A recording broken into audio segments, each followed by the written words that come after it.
কাশিদাসী মহাভারত বন পর্ব 40 নল রাজার উপাখ্যান।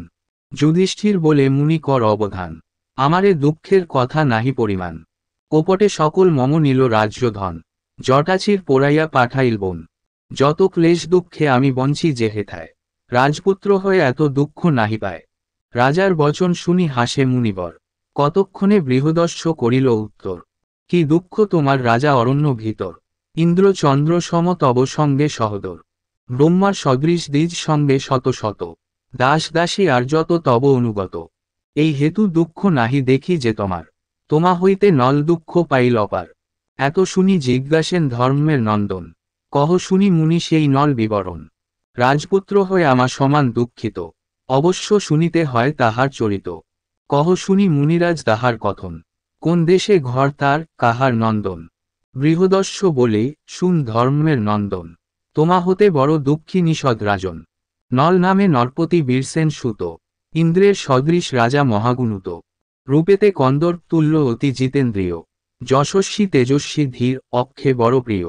নিষদ রাজ্যেতে নল মহাগুণবান, বিদর্ভেতে ভীম রাজা তাহার সমান। বংশের কারণ রাজা বড় চিন্তামন, কতদিনে আসে তথা মহর্ষি দমন। পুত্র হেতু ভার্যা সহ তাহারে পূজেল, হৃষ্ট হয়ে মুনিতারে এই বর দিল। রূপেতে সংসারে নারী করিবে দমন, দময়ন্তী কন্যা পাবে বড় সুরক্ষণ। দমনের বরে কন্যা হল দময়ন্তী, যক্ষ রক্ষ দেব নরনা দেখে সে কান্তি। নাহিক সমান রূপে, গুণে লক্ষ্মী সমা, নলের কারণে হইল অতি নিরুপমা। সমান বয়স্কা যত আছে সখীগণ, দময়ন্তী পাশে তারা থাকে অনুক্ষণ। দময়ন্তী সাক্ষাতে সখীরা পুনঃ পুনঃ, নিরবধি বাখানে নলের রূপ গুণ। নলের চরিত্র শুনি ভীমের নন্দিনী, বংশীরব শুনি মুগ্ধা যেমন হরিণী। দময়ন্তী রূপ গুণ লোকমুখে শুনি, হেরিতে ব্যাকুল হন নল নৃপমণি। দময়ন্তী চিন্তাতে নলের মগ্ন মন, কতদিনে দেখ তার দৈবের ঘটন। অন্তপুর উদ্যানে বিহরে দুঃখমতি, জলতটে হংস এক দেখে নরপতি। নিকটে পাইয়া হংস ধরিল তখন, রাজা প্রতি বলে হংস বিনয় বচন। ছাড়হ আমারে রাজা, না কর নিধন, করিব তোমার প্রীতি চিন্ত যে কারণ। তব অনুরূপ রূপা ভীমের নন্দিনী, তার সহ মিলন করাব নৃপমণি। এতেক শুনিয়া রাজা হংসেরে ছাড়িল, অন্তরিক্ষ গতিপক্ষী বিদর্ভেতে গেল। অন্তপুর মধ্যে যথা সরোবর ছিল, সেইখানে গিয়া হংস খেলিতে লাগিল। এইকালে দময়ন্তী সহচরী শনে, পুষ্প তুলিবার তরে আইল সেখানে। সরোবর মধ্যে হংস দেখি রূপবতী, ধরিবার আসে যানমন্দ মন্দ গতি। চতুর্দিকে বেরি হংসে ধরিল স্ত্রীগণে, বৈদর্ভীরে হংস কহে মনুষ্য বচনে। নিষদ রাজ্যেতে রাজা নল মহামতি, অশ্বিনী কুমার রূপে নিন্দে রতিপতি। নরলোকে তার সম নাহি রূপে গুণে, করাই মিলন তোমার তার শনে। যদি ভাগ্যে থাকে তব ভর্তা হবে নল, তোমার যৌবন রূপ হইবে সফল।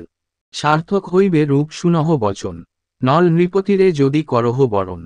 এতেক শুনিয়া ভৈমীর মন মহিল, বিধাতা আমার হেতু নলেরে সৃজেল। নল নৃপতিরে আমি করিব বরণ, এত বলি হংসে পাঠাইল সেইক্ষণ।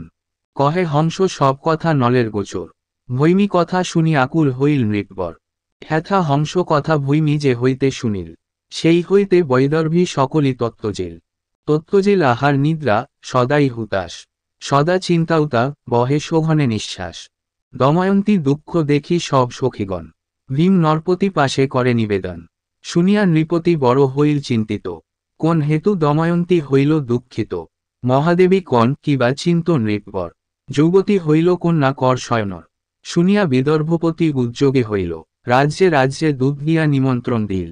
দেশে দেশে বার্তা পেয়ে যত রাজগণ, বিদর্ভ নগরে সবে করিল গমন।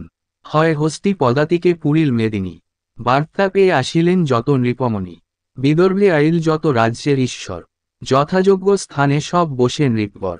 মহাভারতের কথা অমৃত সমান, কাশিরাম দাস কহে, শুনে পুণ্যবান।